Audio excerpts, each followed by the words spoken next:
League SDPI രഹസ്യ ചർച്ചയിൽ മുഖം നഷ്ടപ്പെട്ട മുസ്ലിം ലീഗ് UDF നേതാക്കളും യാദൃച്ഛികമായി കൂടിക്കാഴ്ച മാത്രമാണെന്ന് വിശദീകരിച്ച ലീഗ് നേതാക്കൾ രംഗത്തെത്തി. എന്നാൽ തെരഞ്ഞെടുപ്പിൽ സഹായം അഭ്യർത്ഥിച്ചാണ് മുസ്ലിം ലീഗ് നേതൃത്വം എത്തിയതെന്നും രാഷ്ട്രീയ ചർച്ചയാണെന്നും SDPI വിശദീകരിച്ചതോടെ UDFും പ്രതിരോധത്തിലായി. ബുധനാഴ്ച രാത്രി 8:05 മുതൽ 8:56 വരെ ഏതാണ്ട് 1 മണിക്കൂറോളം നീണ്ട കൂടിക്കാഴ്ചയായിരുന്നു കൊണ്ടോട്ടിയിലെ KTDC ടാർമറിന്റ് ഹോട്ടലിലെ 105-ാം മുറിയിൽ. SDPI സംസ്ഥാന president Abdul Majeed Faizi, popular front സംസ്ഥാന പ്രസിഡന്റ് നസറുദ്ദീൻ എളമരം എന്നിവരാണ് ലീഗ് നേതാക്കളായ PK കുഞ്ഞാലിക്കുട്ടി, ET മുഹമ്മദ് ബഷീർ എന്നിവരോടൊപ്പം ഹോട്ടലിലെത്തിയത്. എന്നാൽ ഇത് യാദൃശ്ചികമായ കൂടിക്കാഴ്ചയാണെന്ന് വിശദീകരിച്ച് PK കുഞ്ഞാലിക്കുട്ടി രംഗത്തെത്തി. ET വളരെ വിശദമായി അത് പറഞ്ഞിട്ടുണ്ട്. അതായത് ഗസ്റ്റ് ഹൗസിൽ ഭക്ഷണം കഴിക്കാൻ കയറിയതാണ് അദ്ദേഹം. ആ സമയത്ത് അവർ അവിടെ ഉണ്ടായതാണ്. അവർ യാതൊരു വിധ രഹസ്യ ചർച്ചയും അതിനത്തില്ല, പൊതുസ്ഥലമാണെന്നുള്ള നിലയിൽ ET അത് നന്നായി വിശദീകരിച്ചിട്ടുണ്ട്. ഇല്ല, ഞാൻ ET എന്നെ വെയിറ്റ് ചെയ്യായിരുന്നു. ഞാൻ ETനെ കണ്ട് പോരുകയും ചെയ്തു. അതൊരു പൊതുസ്ഥലമാണ്, അവിടെ പലരുണ്ടാവും. അത് ഒരു അടിസ്ഥാനമില്ലാത്ത വാർത്തയാണ്. ചർച്ച നിഷേധിച്ച് പാണക്കാട് സാദിഖലി തങ്ങളും മാധ്യമങ്ങളെ കണ്ടു. യാദൃശ്യമായിട്ടുള്ളതാണ്, അല്ലാതെ പാർട്ടി അറിഞ്ഞുകൊണ്ടുള്ള ഒരു നീക്കമൊന്നുമല്ല. ഈ വോട്ട് ആവശ്യപ്പെട്ടു എന്നൊക്കെയാണ് SDPI പറയുന്നത്. അതിപ്പോൾ അവർ ആരെങ്കിലും എന്തെങ്കിലും പറയുന്നതിന് നമുക്ക് പ്രതികരിക്കാൻ പറ്റില്ല. പാർട്ടി ഇപ്പോൾ കണക്കിലെടുക്കുന്നത് ആ ചർച്ചയിൽ പങ്കെടുത്തു അല്ലെങ്കിൽ കൂടിക്കാഴ്ചയിൽ പങ്കെടുത്തു എന്ന് പറയുന്നത് ET ആണ്. അപ്പോൾ ET അതിനെ വിശദീകരിച്ചിട്ടുണ്ട്. അത് പാർട്ടിക്ക് തൃപ്തികരമായിട്ടുണ്ട്. അതിനപ്പുറത്തൊന്നുമില്ല. എന്നാൽ തെരഞ്ഞെടുപ്പിന് സഹായം അഭ്യർത്ഥിച്ചാണ് നേതാക്കൾ എത്തിയതെന്നും തെരഞ്ഞെടുപ്പിൽ ഇത്തരം ചർച്ചകൾ നടത്താറുണ്ടെന്നും വിശദീകരിച്ച് മജീദ് ഫൈസി രംഗത്തെത്തി. രാഷ്ട്രീയ സാഹചര്യങ്ങൾ ചർച്ച ചെയ്തു. അതെ, മുസ്ലിം ലീഗിനെ സംബന്ധിച്ചിടത്തോളം മലപ്പുറം ജില്ലയിലെ തെരഞ്ഞെടുപ്പൊക്കെ തന്നെയാണ് എനിക്ക് അവർക്ക് സ്വാഭാവികമായ ഒരു ചർച്ചയാണ്. അത് മാത്രമായിരുന്നില്ല, പല കാര്യങ്ങളും ചർച്ച ചെയ്തിട്ടുണ്ട്.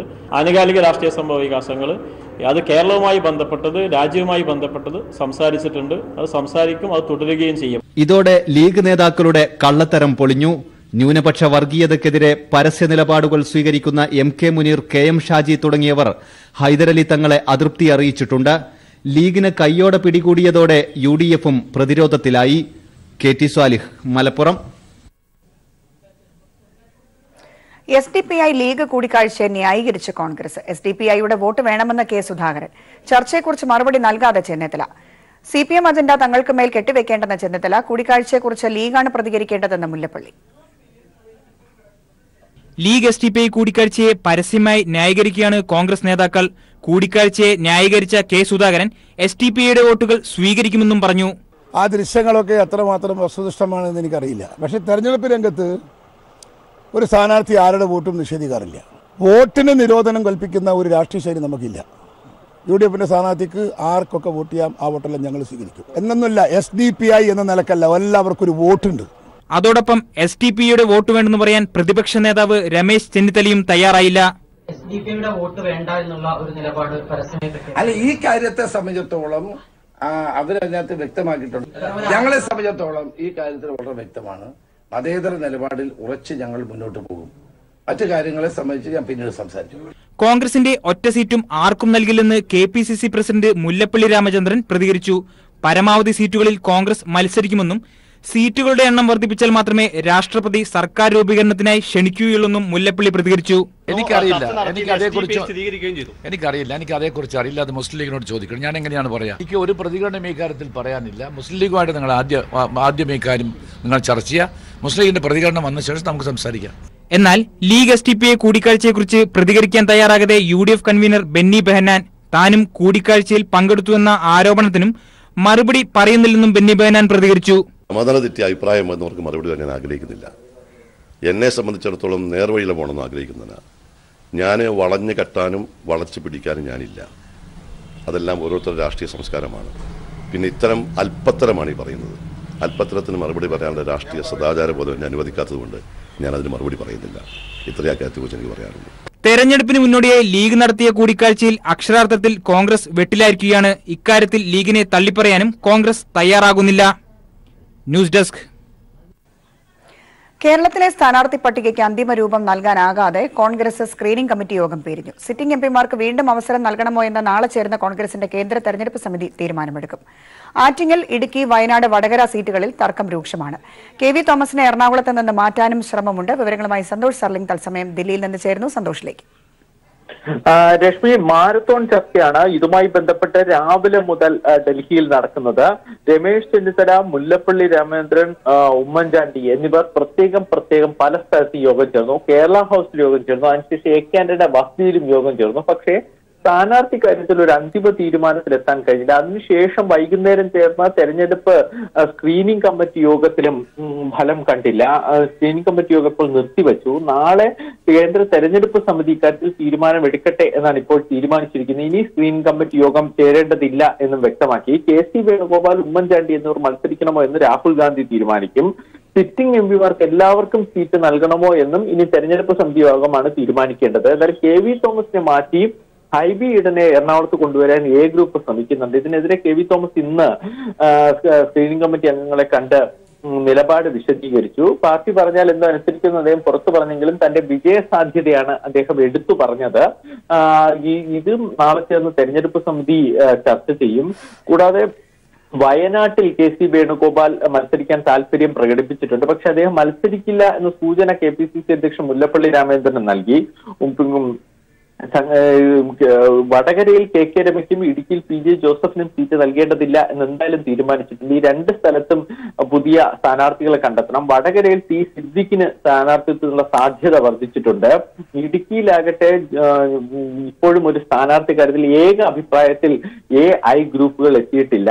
ആറ്റിങ്ങൽ മണ്ഡലത്തിൽ അടൂർ പ്രകാശിനാണ് സാധ്യത ഏറെയെങ്കിലും ആലപ്പുഴയിലേക്ക് അദ്ദേഹത്തെ മാറ്റിയേക്കും എന്ന സൂചനകൾ ഇപ്പോൾ പുറത്തു വരുന്നുണ്ട്. എന്തായാലും നാളെ ചേരുന്ന കേന്ദ്ര തെരഞ്ഞെടുപ്പ് സമിതിയാണ് ഇനി ഇക്കാര്യത്തിൽ ഒരു ചർച്ച നടത്തുക. ഇപ്പോഴത്തെ ഒരു നിലയിൽ 5 ദിവസമെങ്കിലും വൈകും കോൺഗ്രസ് സ്ഥാനാർത്ഥി ലിസ്റ്റ് വരാൻ. ലക്ഷ്മി. സന്തോഷ് സർലിംഗാണ് വിവരങ്ങൾ നൽകിയത്. കോൺഗ്രസിന്റെ സ്ഥാനാർത്ഥി പട്ടിക വൈകുന്നതിനെതിരെ വിമർശനവുമായി VM സുധീരൻ. സ്ഥാനാർത്ഥി നിർണയം വൈകുന്ന സാഹചര്യം ഒഴിവാക്കണമായിരുന്നുവെന്നും സുധീരൻ പറഞ്ഞു. കേരള കോൺഗ്രസിലെ സീറ്റ് തർക്കം ഉൾപ്പെടെയുള്ള കാര്യങ്ങളിൽ നേതാക്കൾ ജാഗ്രത പുലർത്തണമായിരുന്നുവെന്നും സുധീരൻ കൊച്ചിയിൽ പറഞ്ഞു.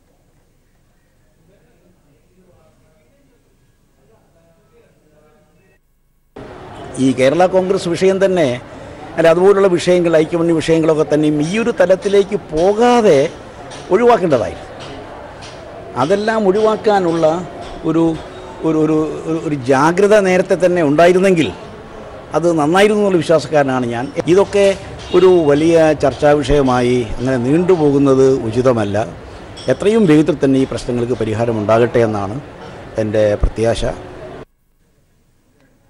സ്ഥാനാർത്ഥിത്വം സംബന്ധിച്ച് നാളെ വൈകിട്ട് തീരുമാനമാകുമെന്ന് PJ ജോസഫ്. ശുഭപ്രതീക്ഷയിൽ തന്നെയാണ്. ചർച്ചകൾ തുടരുകയാണെന്നും PJ ജോസഫ് തൊടുപുഴയിൽ പറഞ്ഞു. നാളെ വൈകുന്നേരം വരെ കാത്തിരിക്കുക. അപ്പൊ ഇന്ന് വൈകുന്നേരം സാറ് പറഞ്ഞിരുന്ന അപ്പൊ നാളെ പറയുള്ളോ? നാളെ തീരുമാനമാവും സാറേ. വീണ്ടും സാറേ പ്രതീക്ഷകൾ ഇപ്പോഴും കൈവിട്ടിട്ടില്ല. പ്രതീക്ഷയുണ്ടോ സാറേ? ഇടുക്കിയിലാണ് സാറ് മത്സരിക്കുന്നത്. ഇടുക്കി പൊതു സ്വതന്ത്രനാവോ സാറേ? PJ ജോസഫിനെ സ്വതന്ത്രനായി മത്സരിപ്പിക്കാനുള്ള നീക്കം കോൺഗ്രസിന്റെ രാഷ്ട്രീയ പാപ്പരത്തമാണ് വ്യക്തമാക്കുന്നതെന്ന് മുഖ്യമന്ത്രി പിണറായി വിജയൻ. ഒരു പാർട്ടിയുടെ വർക്കിംഗ് ചെയർമാനെ മറ്റൊരു പാർട്ടി സ്വതന്ത്രനായി മത്സരിപ്പിക്കുന്നത് കേട്ടുകേൾവിയില്ലാത്ത സംഭവമെന്നും മുഖ്യമന്ത്രി പറഞ്ഞു. ഒരു സീറ്റ് ഒരു പാർട്ടിക്ക് കൊടുത്താൽ ആ പാർട്ടിയുടെ സ്ഥാനാർത്ഥി ആരാണ് എന്ന് ആ പാർട്ടിയാണല്ലോ തീരുമാനിക്കുക. അങ്ങനെ ഒരു സ്ഥാനാർത്ഥി അവർ തീരുമാനിച്ചു. ഉടനെ ചാടിക്കയറി അത് പറ്റുന്ന സ്ഥാനാർത്ഥിയല്ല എന്നൊരു ഘടകകക്ഷിക്ക് തോന്നിയാൽ അപ്പോൾ മാറ്റാൻ പറയാറുണ്ടോ സാധാരണ? അങ്ങനെ ഒരു നിലയും സ്വീകരിക്കുന്നു എന്നൊക്കെയാണ് വാർത്തകൾ കണ്ടത്. ഇപ്പോൾ 2 സീറ്റ് അവർക്ക് UDF കൊടുക്കുന്നുണ്ടെങ്കിൽ അത് അവരുടെ കാര്യം, ഞങ്ങൾ പറയേണ്ട കാര്യമല്ല. പക്ഷെ ആർക്കും മനസ്സിലാകാത്ത കാര്യം, നിങ്ങൾക്കും മനസ്സിലാവില്ല, അതുപോലെ എനിക്കും മനസ്സിലാകുന്നില്ല. ഒരു പാർട്ടിയുടെ വർക്കിംഗ് ചെയർമാനെ തെരഞ്ഞെടുപ്പ് ഘട്ടത്തിൽ സ്വതന്ത്രനായി നിർത്താൻ പോകുന്നുവെന്ന് ആലോചിക്കുന്നുവെന്നാണ് വാർത്ത വന്നിട്ടുള്ളത്. നിങ്ങളെ സൃഷ്ടിയാണോ അത് ശരിയായ വാർത്തയാണോ എന്ന് എനിക്കറിയില്ല. അത് ശരിയായ വാർത്തയാണെങ്കിൽ അങ്ങനെ ഒരു സംഭവം കേരളത്തിൻ്റെയോ നമ്മുടെ തെരഞ്ഞെടുപ്പ് ചരിത്രത്തിലോ ഉണ്ടായിട്ടുണ്ടാവില്ല. ഇങ്ങനെ ഒരു വർക്കിംഗ് ചെയർമാനായിട്ടുള്ള ഒരാളെ സ്വതന്ത്ര സ്ഥാനാർത്ഥിയാക്കി നിർത്തുക എന്നുള്ളത് അതെല്ലാം UDFന്റെ പാപ്പരത്വമാണ് കാണിക്കുന്നത്. നഴ്സുമാരുടെ സംഘടനയായ UNA-യിൽ വൻ സാമ്പത്തിക ക്രമക്കേടെന്ന പരാതി. 3 കോടി രൂപയുടെ തട്ടിപ്പ് നടന്നെന്ന് UNA vice president Cibi Mukesh DGPക്ക് പരാതി നൽകി. പരാതി ക്രൈംബ്രാഞ്ച് ADGPക്ക് കൈമാറി. നഴ്സുമാരിൽ നിന്നും ലെവി പിരിച്ചത് അടക്കമുള്ള തുകയിൽ നിന്നാണ് തട്ടിപ്പ് നടത്തിയതെന്നാണ് ആരോപണം. യുണൈറ്റഡ് നഴ്സസ് അസോസിയേഷൻ എന്ന സംഘടനയുടെ പേരിൽ തൃശൂർ ആക്സിസ് ബാങ്കിലെ അക്കൌണ്ടിൽ നിന്നും 3 കോടിയിലധികം രൂപയുടെ സാമ്പത്തിക തിരിമറി നടന്നതായാണ് പരാതി. സംഘടനയിലെ ഭാരവാഹികളുടെ പിന്തുണയോടെയാണ് തട്ടിപ്പെന്ന് ചൂണ്ടിക്കാട്ടി UNA സംസ്ഥാന വൈസ് പ്രസിഡന്റ് സിബി മുകേഷ് DGPക്ക് പരാതി നൽകി. പരാതിയിൽ വിശദമായ അന്വേഷണം നടത്താൻ ക്രൈംബ്രാഞ്ച് ADGPക്ക് കൈമാറിയിട്ടുണ്ട്. നഴ്സുമാരിൽ നിന്നും ലെവി പിരിച്ചതടക്കമുള്ള തുകയിൽ നിന്നാണ് തട്ടിപ്പ് നടത്തിയതെന്നാണ് ആരോപണം. അക്കൗണ്ട് ഹാൻഡിൽ ചെയ്തിരിക്കുന്ന 3 പേരാണ് സംസ്ഥാന സെക്രട്ടറി, പ്രസിഡന്റ്, ട്രഷറർ. ഇതിൽ 2 പേര് ഒപ്പിട്ടാൽ വിഡ്രോ ചെയ്യാമെന്നാണ് ബാങ്കുമായി ഞാൻ അന്വേഷിച്ച് പറഞ്ഞത്. സംഘടനയുടെ ദേശീയ പ്രസിഡന്റ് ജാസ്മിൻ ഷായുടെ ഡ്രൈവർ സംഘടനയുടെ അക്കൌണ്ടിൽ നിന്നും പണമെടുത്തിട്ടുണ്ടെന്നും പരാതി വിശദമാക്കുന്നു. സംഘടനാ തീരുമാനപ്രകാരമല്ലാതെ പലർക്കും പണം നൽകിയിട്ടുണ്ടെന്നും പരാതിയിൽ ആരോപിക്കുന്നു. എന്നാൽ സംഘടനാ ചുമതലയിൽ നിന്നും പുറത്താക്കിയതിലുള്ള പ്രതിഷേധമാണ് പരാതിക്ക് പിന്നിലെന്ന് ജാസ്മിൻ ഷാ പ്രതികരിച്ചു. ഞങ്ങൾ ചോദിക്കുന്ന ഒരു കാര്യം, UNA എന്ന് പറയുന്ന സംഘടന 1 രൂപ പോലും കയ്യിൽ പണം വാങ്ങാത്ത സംഘടനയാണ്. നഴ്സുമാരുടെ ജീവൽ പ്രശ്നങ്ങൾ ഉന്നയിക്കാനായി രൂപീകരിച്ച സംഘടനയ്ക്കെതിരെയാണ് ഇത്തരം ആരോപണം ഉയരുന്നത് എന്നത് ഏറെ പ്രസക്തമാവുകയാണ്. 11,000 നഴ്സുമാർക്ക് അംഗത്വമുള്ള സംഘടനയാണ് UNA. എന്നാൽ കഴിഞ്ഞ കുറെ വർഷങ്ങളായി സംഘടനയുടെ നിയമാവലിയെയും കമ്മിറ്റിയെയും നോക്കുകുത്തിയാക്കി കോടികൾ ചില വ്യക്തികൾ സ്വകാര്യ താൽപര്യത്തിനു വേണ്ടി ഉപയോഗിക്കുന്നെന്നും ആക്ഷേപമുണ്ട്. News bureau, Thiruvananthapuram. പരാജയഭീതി പൂണ്ട കോൺഗ്രസും ലീഗും ജെയ്ഷെ മുഹമ്മദുമായും ചർച്ച നടത്തുമെന്ന് CPM സംസ്ഥാന സെക്രട്ടറി കോടിയേരി ബാലകൃഷ്ണൻ. സർക്കാർ ഹോട്ടലിൽ നടന്ന ലീഗ് SDPI ചർച്ച തെരഞ്ഞെടുപ്പ് ചട്ട ലംഘനമാണ്. സർക്കാർ സ്ഥാപനങ്ങളിൽ രാഷ്ട്രീയ ചർച്ച പാടില്ലെന്നാണ് തെരഞ്ഞെടുപ്പ് ചട്ടം. തെരഞ്ഞെടുപ്പ് കമ്മീഷൻ ഇത് സംബന്ധിച്ച് കേസെടുക്കണം. തെരഞ്ഞെടുപ്പ് കമ്മീഷൻ LDF പരാതി നൽകും. ജോസഫിനെ കുഴിയിൽ ചാടിച്ചത് കോൺഗ്രസാണ്. ബംഗാളിൽ BJPയിൽ ചേർന്ന MLA നേരത്തെ CPM പുറത്താക്കിയതാണെന്നും കോടിയേരി പറഞ്ഞു. കോഴിക്കോട്ടെ LDF സ്ഥാനാർത്ഥി A പ്രദീപ് കുമാറിന്റെ തെരഞ്ഞെടുപ്പ് വെബ്സൈറ്റ് പ്രകാശനം ചെയ്ത് സംസാരിക്കുകയായിരുന്നു കോടിയേരി. ഇത്തവണത്തെ തെരഞ്ഞെടുപ്പിൽ മുസ്ലിം ലീഗും കോൺഗ്രസും വേണമെങ്കിൽ ജെയ്ഷെ മുഹമ്മദ് എന്ന് പറയുന്ന സംഘടനക്കാരുമായിട്ടും വേണമെങ്കിൽ മുന്നണി ഉണ്ടാകും. അത്രയും പരാജയ ഭീതിയിലാണ് കേരളത്തിലെ UDF എന്നുള്ളതിന്റെ തെളിവാണ്. SDPIയുമായി മുന്നണി ഉണ്ടാക്കാനുള്ള അവരുടെ തീരുമാനം. സർക്കാർ അധീനതയിലുള്ള സ്ഥാപനങ്ങൾ രാഷ്ട്രീയ ചർച്ചയ്ക്ക് വേണ്ടി ഉപയോഗിക്കാൻ പാടില്ല എന്ന ഇലക്ഷൻ കമ്മീഷന്റെ പെരുമാറ്റച്ചട്ടത്തിന് വിരുദ്ധമാണ് ഇന്നലെ KTDC സ്ഥാപനത്തിൽ നടത്തിയിട്ടുള്ള ഈ കൂടിയാലോചന. ചർച്ച നടത്തി എന്നുള്ളത് SDPI നേതാക്കന്മാർ സമ്മതിക്കുകയും ചെയ്തു കഴിഞ്ഞിട്ടുണ്ട്. അപ്പൊ ഇതിന്റെ പേരിൽ ഈ സ്ഥാനാർത്ഥികളായി പ്രഖ്യാപിക്കപ്പെട്ടിട്ടുള്ള ലീഗ് നേതാക്കന്മാർക്കെതിരെ ചട്ടലംഘനത്തിന്റെ പേരിൽ ഇലക്ഷൻ കമ്മീഷൻ കേസെടുക്കണം. അവർക്കെതിരായുള്ള പരാതി ഇലക്ഷൻ കമ്മീഷന് ഈ യോഗം സംബന്ധിച്ച് LDF നൽകും. ന്യൂസിലൻഡിലെ പള്ളിയിൽ വെടിവെപ്പ്. സൗത്ത് ഐലൻഡ് സിറ്റിയിലെ അൽനൂർ മോസ്കിലാണ് വെടിവെപ്പുണ്ടായത്. പള്ളിയിൽ പ്രാർത്ഥന നടക്കുന്ന സമയത്തായിരുന്നു വെടിവെപ്പെന്നാണ് സൂചന. ബംഗ്ലാദേശ് ക്രിക്കറ്റ് ടീം അംഗങ്ങളും പള്ളിയിലുണ്ടായിരുന്നു. ടീം അംഗങ്ങൾ സുരക്ഷിതരെന്ന് അധികൃതർ അറിയിച്ചിട്ടുണ്ട്. ആന്ധ്രാപ്രദേശ് മുൻ മുഖ്യമന്ത്രി YS രാജശേഖര റെഡ്ഡിയുടെ സഹോദരനും മുൻ മന്ത്രിയുമായ YS വിവേകാനന്ദ റെഡ്ഡിയെ വസതിയിൽ മരിച്ച നിലയിൽ കണ്ടെത്തി. ആന്ധ്രാപ്രദേശിലെ കടപ്പ ജില്ലയിലെ വസതിയിലാണ് മരിച്ച നിലയിൽ അദ്ദേഹത്തെ കണ്ടെത്തിയത്. ശരീരമാസകലം മുറിവേറ്റ നിലയിലാണ് മൃതദേഹം കണ്ടെത്തിയത്. ദുരൂഹതകളെ തുടർന്ന് പോലീസ് അന്വേഷണം ആരംഭിച്ചു. വിശദമായ അന്വേഷണത്തിന് മുഖ്യമന്ത്രി ചന്ദ്രബാബു നായിഡു ഉത്തരവിട്ടു. പോസ്റ്റ്മോർട്ടത്തിന് ശേഷമേ ദുരൂഹതകൾ സംബന്ധിച്ച കാര്യങ്ങൾ വ്യക്തമാകൂ എന്ന് പോലീസ് പറഞ്ഞു. സ്വകാര്യ സ്ഥാപനമായ OVOT തങ്ങളുടെ ആദ്യ ബ്രാൻഡായ ആംസ്ട്രാഡ് എയർ കണ്ടീഷനുകൾ വിപണിയിലിറക്കി. പുതുതലമുറയിലെ നൂതന സാങ്കേതിക വിദ്യ ഉൾപ്പെടെ നിരവധി സവിശേഷതകളോടെ അവതരിപ്പിച്ചിരിക്കുന്ന ആംസ്ട്രാഡ് എയർ കണ്ടീഷനുകൾ 26,990 രൂപ മുതൽ ലഭ്യമാണ്. ആഡംബര ശ്രേണിയിൽപ്പെട്ട ഈ എയർ കണ്ടീഷണറുകൾ സ്മാർട്ട് വൈഫൈ ഉപയോഗിച്ച് പ്രവർത്തിപ്പിക്കാനാവുന്നതിനാൽ ലോകത്തെവിടെ നിന്നും ഇവ ഉപയോഗിക്കാം. കൂടാതെ 60 ഡിഗ്രി ചൂടിൽ വരെ AC കട്ടാകാതെ പ്രവർത്തിക്കുമെന്നും നിർമ്മാതാക്കൾ കൊച്ചിയിൽ വാർത്താസമ്മേളനത്തിൽ അറിയിച്ചു. കൊച്ചി ലുലു മോളിന്റെ 6ാം വാർഷികാഘോഷങ്ങൾക്ക് തുടക്കമായി. ചലച്ചിത്ര താരങ്ങളായ ആസിഫ് അലി, കുഞ്ചാക്കോ ബോബൻ, നിഖില വിമൽ, ധർമ്മജൻ, സംവിധായകൻ നാദിർഷ എന്നിവർ ചേർന്ന് കേക്ക് മുറിച്ചാണ് വാർഷികാഘോഷ പരിപാടികൾ ഉദ്ഘാടനം ചെയ്തത്. 6 വർഷങ്ങൾക്കുള്ളിൽ 12 കോടി ഉപഭോക്താക്കൾ മാൾ സന്ദർശിച്ചുവെന്ന് അധികൃതർ അറിയിച്ചു. അന്താരാഷ്ട്ര പുരസ്കാരങ്ങൾ ഉൾപ്പെടെ ലുലുവിനെ സ്വന്തമാക്കാൻ കഴിഞ്ഞു. മാലിന്യ സംസ്കരണ രംഗത്തും ലുലു മാതൃകാപരമായ പ്രവർത്തനം നടത്തിവരുന്നുണ്ട്. രാജ്യത്തിന്റെ വിവിധ കേന്ദ്രങ്ങളിൽ ലുലു ഗ്രൂപ്പിന്റെ പുതിയ മാളുകൾ നിർമ്മാണ ഘട്ടത്തിലാണ്. വാർഷികാഘോഷങ്ങളുടെ ഭാഗമായി നിരവധി സമ്മാന പദ്ധതികളും ഒരുക്കിയിട്ടുണ്ടെന്നും ലുലു അധികൃതർ അറിയിച്ചു. മാലിന്യ നിർമ്മാർജ്ജനത്തിന് പുതിയ ആശയങ്ങൾ സമൂഹത്തിന് മുന്നിൽ വയ്ക്കുകയാണ് തൃശൂരിലെ കേച്ചേരി വിദ്യ എഞ്ചിനീയറിംഗ് കോളേജ് വിദ്യാർത്ഥികൾ. വിവിധ തരം മാലിന്യങ്ങളെ തുടച്ചു നീക്കാനും പാഴായി പോകുന്ന ഊർജ്ജത്തെ പുനരുജ്ജീവിപ്പിക്കുന്നതിനുമായി we challenge waste and wastage എന്ന ആശയം നടപ്പിലാക്കുകയാണ് വിദ്യാർത്ഥികൾ.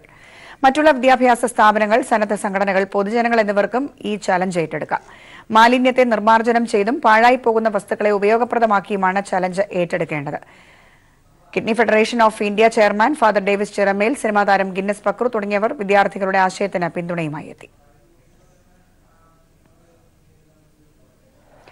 MTയുടെ രണ്ടാം ഊഴം കേസിൽ സംവിധായകൻ ശ്രീകുമാർ മേനോന് തിരിച്ചടി. പ്രശ്നപരിഹാരത്തിന് മധ്യസ്ഥനെ വെക്കണമെന്ന ശ്രീകുമാർ മേനോന്റെ ആവശ്യം കോടതി തള്ളി. ആർബിട്രേറ്ററെ വെക്കേണ്ടതില്ലെന്ന് കോഴിക്കോട് ഫാസ്റ്റ് ട്രാക്ക് കോടതി പറഞ്ഞു. തിരക്കഥ ഉപയോഗിക്കരുതെന്ന ഉത്തരവ് നിലനിൽക്കും. അതേസമയം തിരക്കഥ തിരിച്ചു വേണമെന്ന MTയുടെ ആവശ്യത്തിന്മേൽ കേസ് മുൻപോട്ട് പോകും.